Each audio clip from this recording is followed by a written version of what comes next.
Welcome to AC 24/7. I'm Aaron Dean. The NAACP is urging people of color and other marginalized communities not to travel to Florida. The group issued a formal travel advisory saying in part, under the leadership of Governor DeSantis, the state of Florida has become hostile to Black Americans and in direct conflict with the democratic ideals that our union was founded upon. The group says that the travel advisory is in direct response to the DeSantis administration's aggressive attempts to erase Black history and to restrict diversity, equity, and inclusion programs in Florida schools.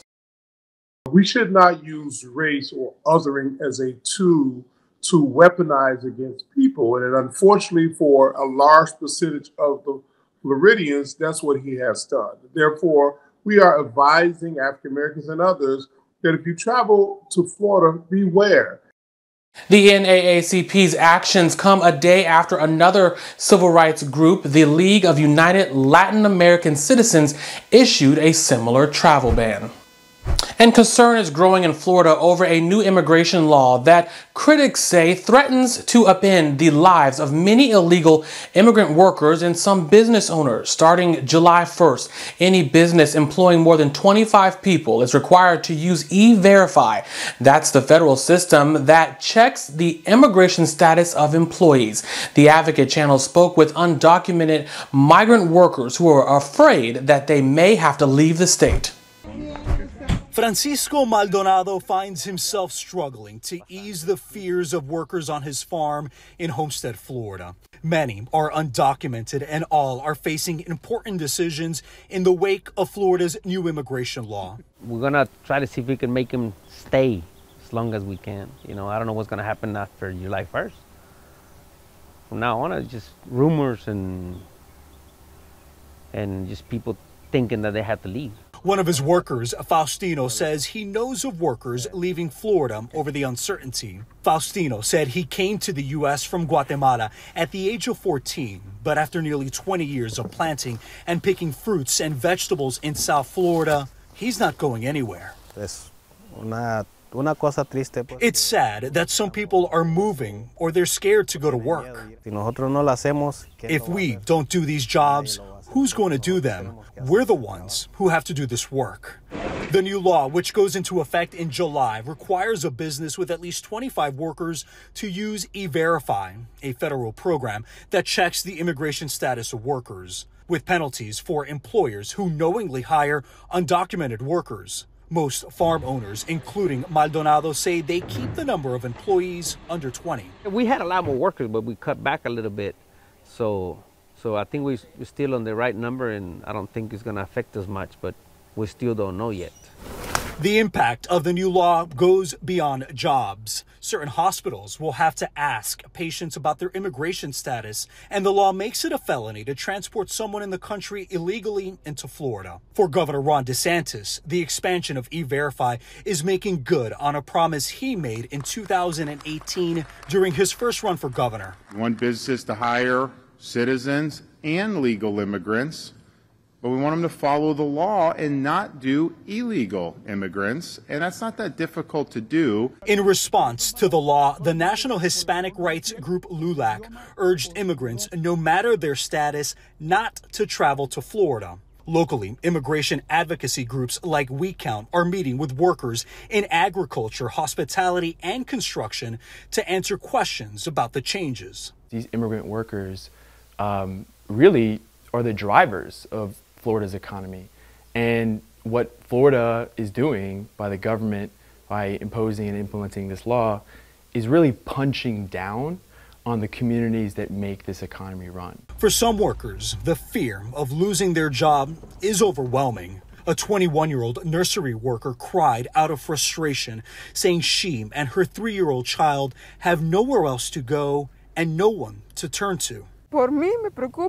I worry for myself and I worry for others. We're all in this together and the situation is tough. This week marks the one-year anniversary of the school shooting at Robb Elementary School in Uvalde, Texas. A gunman killed 19 children and 2 teachers last year. Police killed the gunman more than an hour after he began his shooting rampage. The city's mayor says that May 24th will be a difficult day. No city activities will take place this week, and the city council will not hold its weekly meeting to allow residents a chance to reflect on what happened and to grieve in private. And another GOP candidate has jumped into the 2024 presidential race. Senator Tim Scott made it official this week. The South Carolina Republican filed the official paperwork to run last week. Scott has been testing the waters for months, hitting early voting states like Iowa, New Hampshire, and his home state of South Carolina. The popular clothing site Fashion Nova has paid $4.2 million to settle the Federal Trade Commission charges that the company misguided customers by blocking negative reviews on its website. The FTC is now using that money to provide refunds. According to the government agency, Fashion Nova didn't publish hundreds of thousands of negative reviews about its products. It made average star ratings look better by excluding reviews with fewer than 4 stars. There are 4 requirements that you must meet to take part in the refund process. You can visit the FTC website for all of those details. U.S. air travel hit a new pandemic-era record. The Transportation Security Administration says that it screened more than 2.6 million people at airports nationwide. That number represents a 10% increase over this time last year and tops the previous pandemic mark of last year's Sunday after Thanksgiving. The record also sets the stage for what is expected to be a busy Memorial Day weekend. AAA predicts air travel will be 11% higher than the same weekend in 2019. Americans' thirst for flying again comes as airlines say that they will be ready to handle flyers through the summer. But there's new reporting on the origins of some of the massive travel delays last summer. It's not, at least in this case, the airlines. Instead, the trouble came from a part of the system that most passengers never see, and it could cause trouble again this summer.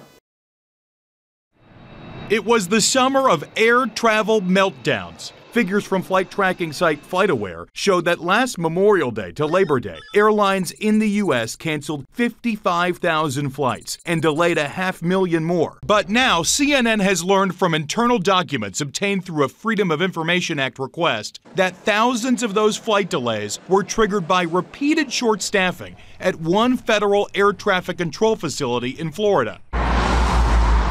The Federal Aviation Administration's Jacksonville Center facility is responsible for controlling airspace used by nearly every commercial flight arriving and departing at Florida's busiest airports. CNN found that last summer it was short-staffed during more than 200 shifts. Tampa International Airport Executive Vice President of Operations John Tillicos began monitoring the staffing problems as passengers began getting stranded. In June, he wrote the FAA saying, "What's odd to me is that the only FAA facility that seems to be having staffing issues is Jacksonville Center." And obviously asked the question, what are you going to do about it? What is the FAA doing to address the issue so that we can get our operational dependability back on track?